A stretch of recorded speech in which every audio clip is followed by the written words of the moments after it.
Bueno, segunda reunión virtual. Haciendo foco en temas de parte especial, digamos, lo que uno no puede soslayar como punto de partida es que en realidad estamos hablando de conductas disvaliosas que en principio se están desarrollando a través del ciberespacio, es decir, que suceden en ese lugar que no respeta fronteras, que nos reclama una atención que va más allá del esfuerzo del Estado singular, sino que requiere que lo enfrentemos entre todos. Y esto lo que hemos observado con el tiempo es que en la búsqueda, en el tratar de evitar la impunidad de las conductas que se realizan a través de la red y que por supuesto pueden tener repercusión en cientos, en miles de lugares a la vez, se podría decir que hay distintas técnicas, ¿no? Y que en el derecho comparado hemos ido observando cómo se asumen unas u otras. Si uno tendría que simplificarlo en una forma muy grosera, y sin perjuicio de que naturalmente cuando tengamos el espacio de clases presenciales sincrónicas vamos a poder discutir y ampliar esto, pero uno diría que las herramientas con las que se cuenta son básicamente o bien la cooperación, o bien la asimilación, la armonización o la unificación. El modo más sencillo es la cooperación, que es básicamente lo que más fácil se implementa entre estados. La asimilación, que es la remisión del asunto a que se considere como si la afectación fuera del estado que entienden el tema, también ha sido un camino. La armonización es algo que vemos que se está extendiendo, sobre todo promovido por ejemplo, la Unión Europea, ¿no? Con un ciberconvenio, el de Budapest, del que nosotros en Argentina formamos parte. La unificación, es decir, el tratamiento con una legislación única, sería una pretensión de difícil logro. De todas maneras, aun cuando pareciera que podría postularse si lográramos una gran convención de Naciones Unidas, como se discute a ver si se logra avanzar en una convención de Naciones Unidas sobre este tema, entonces todos adoptamos los términos de la convención y se soluciona el asunto, todos tratamos los asuntos iguales, el problema igual. La realidad es que vemos que esto operativamente no es así, incluso donde la armonización es profunda como la Unión Europea, ¿no? A partir del ciberconvenio de Budapest. Y esto es porque lo vemos no solo en esta materia, sino en cualquiera, por ejemplo, derechos humanos, ¿no? Que los filtros ideológico, político, económico, cultural, desde donde opera cada uno, condicionan en el ámbito nacional cómo se va a entender y regular algo, ¿no?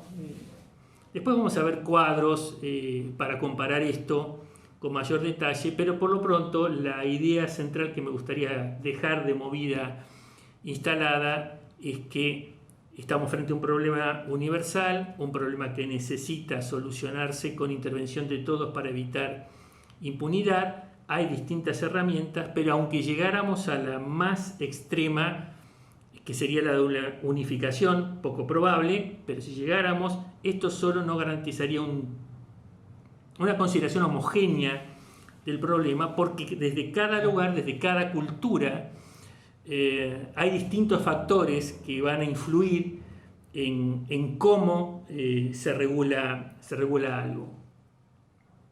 Si bien no hay una convención entonces de Naciones Unidas que se discute, sí tenemos una convención europea, el convenio sobre cibercriminalidad de Budapest, que es del año 2001 y que en realidad comenzó a regir en 2004. Es un Es un convenio que, si bien es europeo, está abierto a la firma de distintos estados del mundo.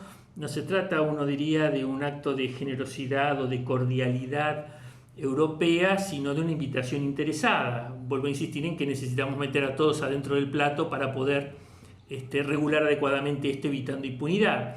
Entonces, por eso está abierto a la suscripción de todos. Y fuera del continente europeo, países como Estados Unidos o Japón lo han signado. Hay varios países latinoamericanos que también lo han signado. El nuestro, por ejemplo, a través de la ley 27411.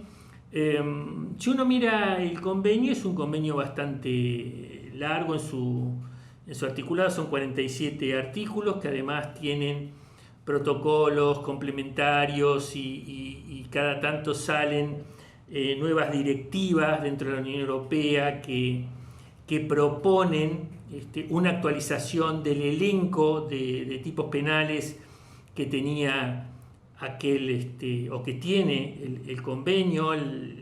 Después veremos cómo fue todo el proceso de elaboración de este convenio, que al fin y al cabo en el 2001 lo que terminó consagrando es una suerte de consenso mínimo, un grupo mínimo de cosas sobre las que se pusieron de acuerdo, pero que evitó en ese momento otras cosas que, a medida que se avanzó sobre ellas, generaron, por ejemplo, protocolos adicionales.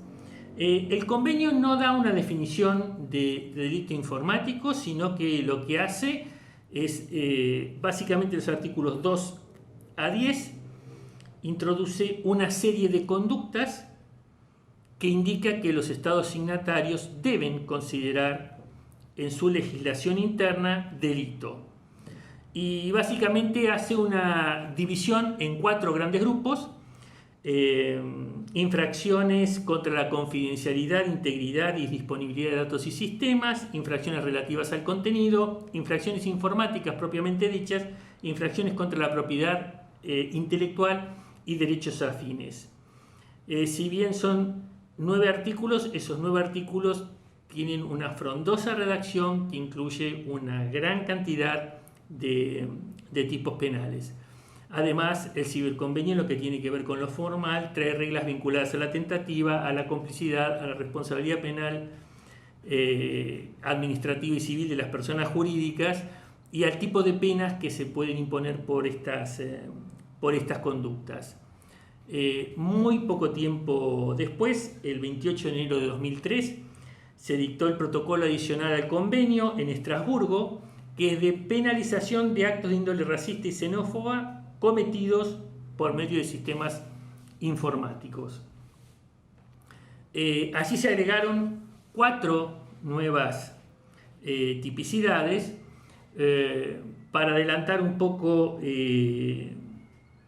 nuestra situación interna de Argentina respecto de esto, podemos decir que respecto de las tipicidades que preveía el texto original del convenio, estamos muy bien, y a partir de la ley 26388 podríamos decir que la enorme mayoría de los tipos penales que allí se indican los tenemos dentro de nuestro derecho interno. Ya vamos a ver cómo llegamos a ese proceso.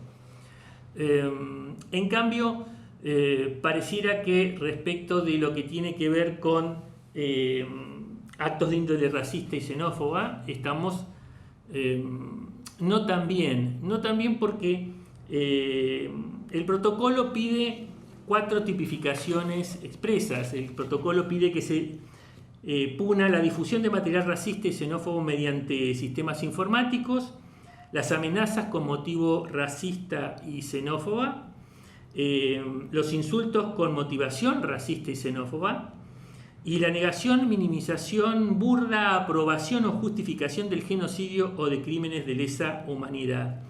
Frente a este elenco de 4 tipos, artículos 3 a 6 del protocolo, nosotros en realidad no tenemos una legislación posterior específica, no hicimos algo similar a la 26388, y solo tenemos la ley 23582 de agosto de 1988 de actos discriminatorios, que trae una formulación general que pareciera que no alcanza realmente a cubrir las exigencias del protocolo.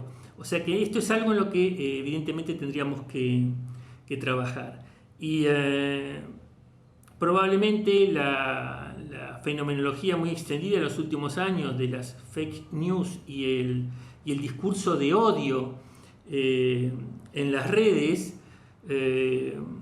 reactualizan la necesidad de ocuparnos de estos temas.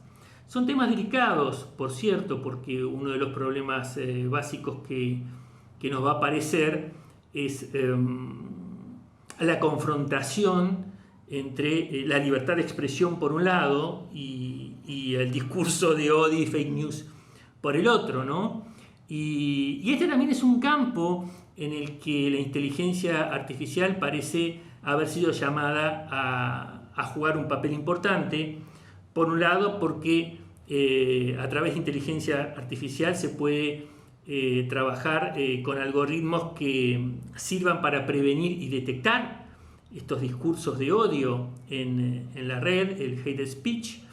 Y por otro lado, también sabemos que la tecnología facilita enormemente la reproducción y multiplicación de estas conductas. Así que bien, este sería otro de los tantos temas que tendríamos que ver en el curso de nuestra materia. Decíamos recién que el convenio de Budapest hace una propuesta de tipos penales y en realidad que desde el punto de vista de estos tipos, de los artículos 2 a 10, estábamos bastante bien. El que procesó para llegar a ello fue complejo. Y también podríamos agregar, este es un campo de experticia sobre todo del director de la especialización, del profesor Dr. Marcos Salt, que si hay un lugar donde tenemos déficit es en lo que tiene que ver con lo vinculado a los aspectos procesales que prevé el convenio de Budapest. Es decir, todo lo que tiene que ver con la evidencia digital, digamos, lo que es la adquisición, preservación y validación en el proceso penal de la prueba digital, de la evidencia digital. Bueno, ahí tenemos todavía un campo bastante importante que trabajar. ¿Cómo se fue configurando esta parte especial vinculada a la delincuencia informática?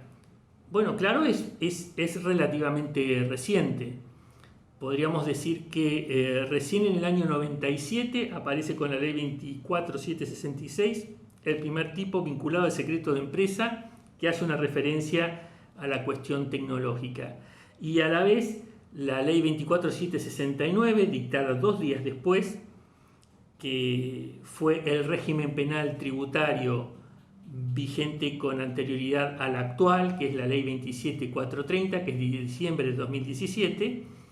Pero bien, dentro de este primer momento, la 24769 también tuvo una referencia típica vinculado a, en este caso, la protección de las bases de datos vinculados a lo tributario y previsional de la Administración Federal de Ingresos Públicos y del ANSES. En el año 98 se podría decir que se buscó terminar con toda la enorme discusión jurisprudencial precedente en torno a la posibilidad de punir bajo la ley de propiedad intelectual las violaciones a lo que sería el software. Esto se hizo modificando por la ley 25.036, la vieja ley 11.723, la ley noble de propiedad intelectual del año 1936. Pero digamos que anticipemos que se hizo mal y de hecho no logró perfeccionarse lo que se buscaba evitar hasta una década después con la ley 26.388. Luego de estar en el 98, en el año 2000 y 2001, con la Ley de Protección de Datos Personales y la Ley de Firma digital hubo otras incorporaciones, en este caso al Código Penal, una ley especial. En el año 2004 los reclamos sobre los problemas para tipificar maniobras de contenido patrimonial que se realizaban a través de medios telemáticos, surge el 173 inciso 15 por ley 25.930.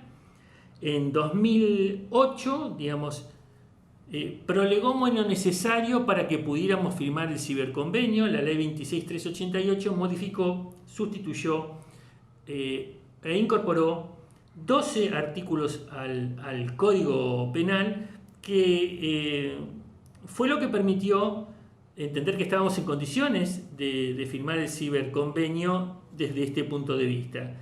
Se modificó no solo el 77 dentro de la parte general, sino que dentro de la parte especial se modificó el 157, el 157 bis, el 173 inciso 16 se incorporó, el 128, el 183, el 184, el 155, el 197 y el 153 bis. Todos estos tipos penales permitieron cumplir con lo que nos reclamaba Budapest. Luego de esto quedan dos reformas nada más cortas, que son en 2013 la ley 26.904, que incorporó en el artículo 131 la figura del grooming. Muy mal lo hizo, después lo vamos a ver en detalle. Y en 2018 la ley 27.436, que modificó el artículo 128, incorporándole un segundo párrafo. Esto sería lo que tenemos.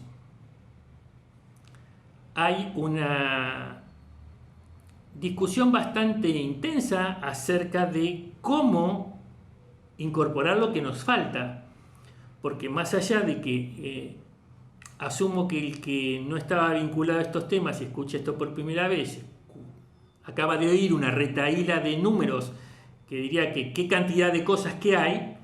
La verdad es que todavía se siguen pidiendo por nuevas tipicidades.